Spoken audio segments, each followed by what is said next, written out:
ইসলাম বহির্ভূত কোনো দেশ বা ইসলামের চর্চা তেমন করা হয় না, এরকম কোনো দেশে উচ্চশিক্ষার জন্য পড়তে যাওয়া ধর্মীয় দৃষ্টিকোণ থেকে কতটা উপযুক্ত?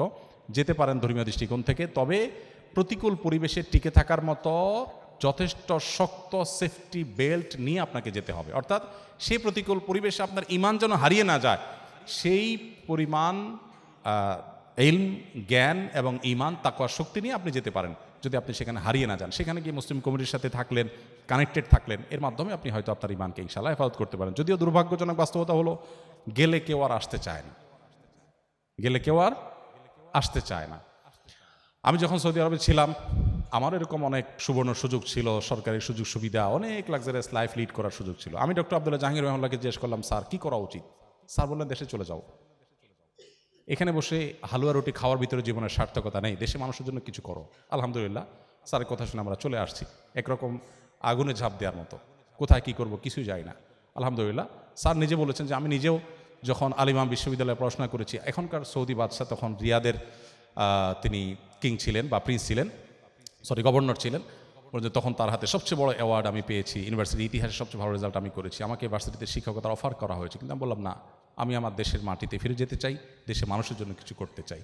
তো স্যার দ্বারা অনুপ্রাণিত হয়ে আমিও ফিরে এসেছি। আমি আপনাদেরকে বলবো, যেখানে থাকুন না কেন, আপনি যেন ওই যে বললাম ব্রত হবে সেবা, নিজে একটু ভালো থাকার জন্য কোথাও থাকা, এটা তো আসলে কোনো বুদ্ধিমান মানুষের বা মুসলমানের কাজ হতে পারে না।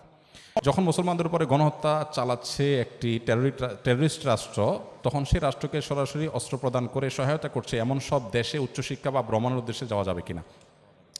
উচ্চশিক্ষার উদ্দেশ্যে যেতে সমস্যা নেই। কেন নেই? আপনি যদি কাউকে শত্রু মনে করেন, আপনার শত্রু থেকে যদি কোনো সুবিধা আদায় করতে পারেন, সেটা ভালো না খারাপ? আপনি যদি কোথাও যে পড়াশোনা করে আপনার জ্ঞানকে আরও বেশি শানিত করেন, যেখানে গেছেন তার সাথে যদি আপনার মতের পার্থক্য থাকে, সে আপনার বিরুদ্ধে শত্রুতায় লিপ্ত, সে আপনাকে দাস বানিয়ে রাখতে চায়, সাম্রাজ্যবাদী, কিন্তু আপনি তার কাছ থেকে জ্ঞান অর্জন করে আলোকিত হয়ে আপনার দেশে মানুষের উপকার দিক করবেন, তো ভালো খারাপ কি?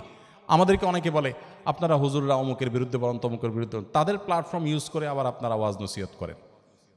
বলে না, একটা কমন প্রশ্ন না? একটা হাস্যকর প্রশ্ন। কেন হাস্যকর প্রশ্ন? আমাকে একজন ঢেল মেরেছে আমাকে আঘাত করার জন্য, ওই ঢেলাটা আমি ধরে তার দিকে মেরে দিলাম, লাভ করলাম না লস করলাম? এখন আপনি যদি বলেন, ভাই কাজটা কি ভালো হইল? শত্রুর ঢেল মারলেন আপনি, এই প্রশ্নটা কোনো লজিক্যাল প্রশ্ন? আমি যদি ইহুদি তৈরি করা সোশ্যাল মিডিয়া ব্যবহার করে আমার আদর্শ প্রতিষ্ঠা করতে পারি, তো আমি তো তার ঢেল দিয়ে আমি তাকে মারছি, সমস্যাটা কোথায়? এই বিষয়গুলোকে আমরা অনেক সময় অনেক শক্ত করে ফেলি, অনেক কঠিন করে ফেলি। ইসলামে তো কঠিন না। সো আপনি জ্ঞান অর্জন করার জন্য অমুসলিম প্রধান দেশে অবশ্যই যেতে পারেন।